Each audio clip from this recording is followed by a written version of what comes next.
Dear students, अस्सलाम वालेकुम वरहमतुल्लाहि वबरकातुहू।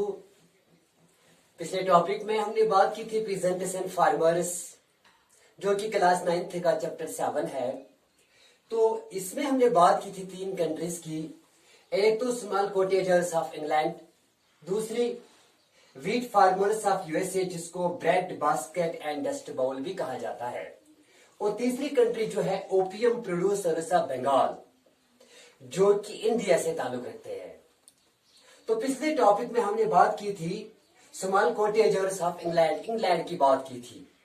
तो डियर स्टूडेंट्स, आप इस बात से बखूबी वाकिफियत है कि पिछले टॉपिक में हमने ये पढ़ा कि बिफोर द 18th सेंचुरी से पहले जो इंग्लैंड में क्या था, इंग्लैंड में ओपन फील्ड सिस्टम था, कॉमन फील्ड सिस्टम था। हर किसी की जमीन होती थी, जमीन पे किसी का कब्जा नहीं होता था।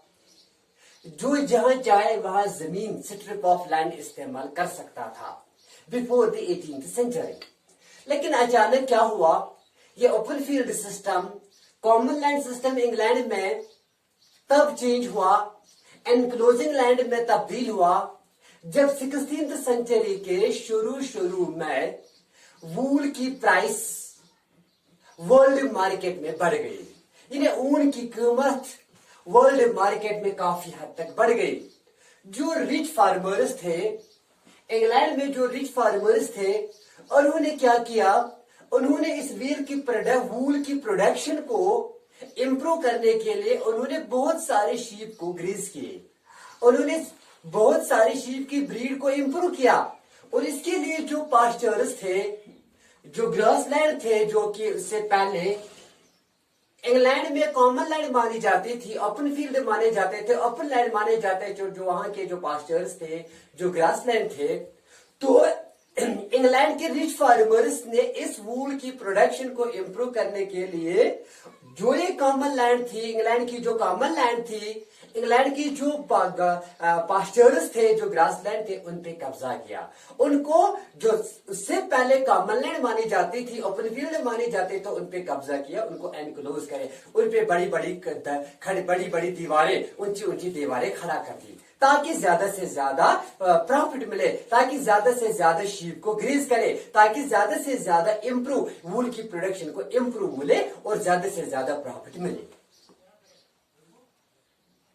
तो उसके बाद जो सीधा असर पड़ा, तो सीधा असर कहा जाता है कि 1750 से between 1715 and 1850 about 6 million acres of land. और कहा जाता है कि 1750 से 1850 तक तकरीबन 6 मिलियन एक्यर्स ऑफ लैंड को एनक्लोज कर दी गई। उन पे 6 मिलियन लैंड पे बड़ी बड़ी ऊंची दीवारें खड़ा कर दी गई। और यह भी कहा जाता है कि जो उस वक्त ब्रिटिश पार्लियामेंट था, ब्रिटिश पार्लियामेंट ने उनके हक में जो रिच फार्मर्स थे, जो रिच फार्मर्स इंग्लैंड में थे, उनके हक में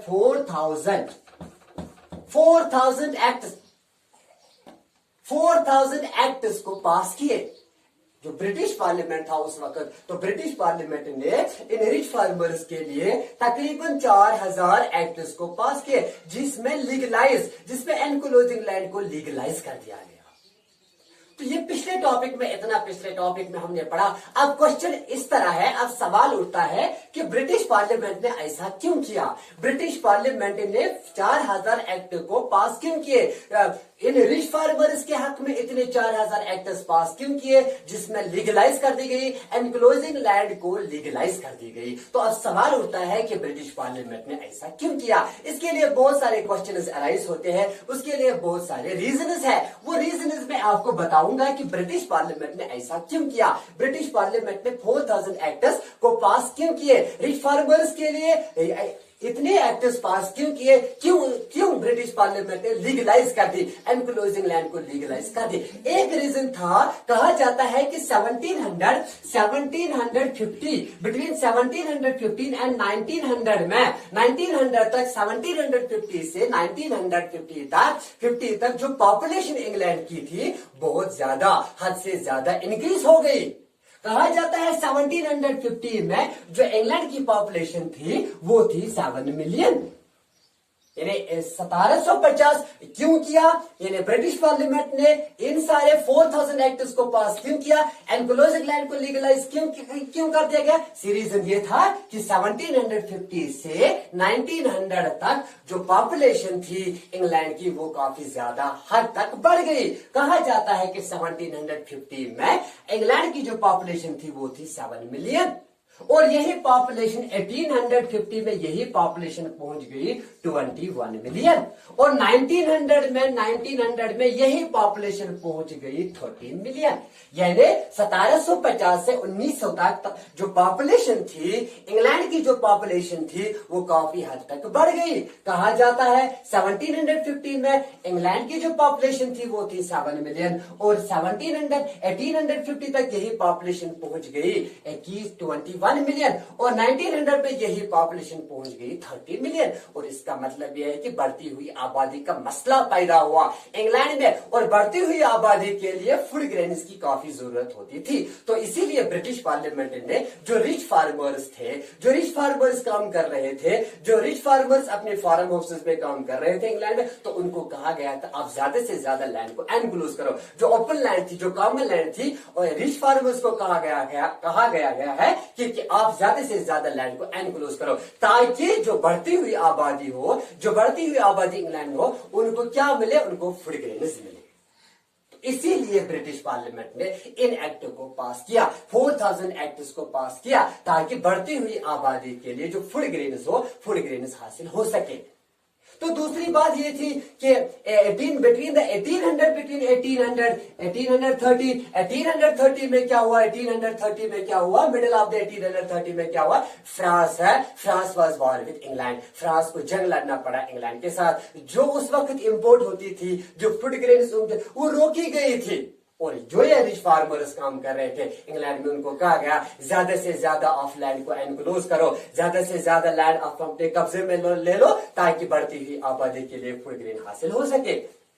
तो इससे क्या हुआ, इससे जो गरीब लोग थे, जो वर्कर्स काम कर रहे थे, जो वर्कर्स और जो ये रिच फार्मर्स काम कर रहे थे, जब उनको कहा गया है कि ज्यादा से ज्यादा फूड ग्रेन आप बनाओ, ज्यादा से ज्यादा कल्टीवेशन करो, ज्यादा से ज्यादा जमीन की कल्टीवेट करो, ज्यादा से ज्यादा लैंड को एनक्लोज करो, ताकि ज्यादा से ज्यादा बढ़ती हुई आबादी के लिए ज्यादा से ज्यादा पैदावार पैदा हो सके।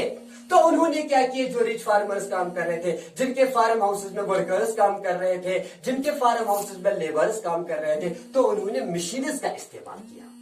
जो ये रिच फार्मर्स इंग्लैंड में थे, जो अपने फार्म हाउसेस में, जो उनके फार्म हाउसेस में तब उससे पहले वर्कर्स काम कर रहे थे, लेबर्स काम कर रहे थे उनके फार्म हाउसेस में, जब उनको कहा गया ज्यादा से ज्यादा, तो जो ये वर्कर्स काम कर रहे थे, जो ये लेबर्स रिच फार्मर्स के फार्म हाउसेस में काम कर रहे थे, जब इन फार्मर्स ने मशीन्स का इस्तेमाल किया, फॉर एग्जाम्पल थ्रेशिंग मशीन का इस्तेमाल किया, तो ये बेचारे जो वर्कर्स, जो लेबर्स उनके फार्म हाउसेस में काम कर रहे थे, वो बेचारे तो जॉबलेस हो गए, वो दर दर की ठोकरें खाने लगे, वो किसी काम के नहीं रह गए। तो क्या हुआ, तो क्या हुआ, उसके बाद क्या हुआ, 28 ऑफ अगस्त 1830 में नाइट, 28 ऑफ अगस्त के रात 1830 में क्या हुआ, जो ये वर्कर, जो ये लेबर्स, जो बेसारो सामान हो गए, जो बेचारे जॉबलेस हो गए, उन्होंने थ्रेशिंग मशीन 28 ऑफ अगस्त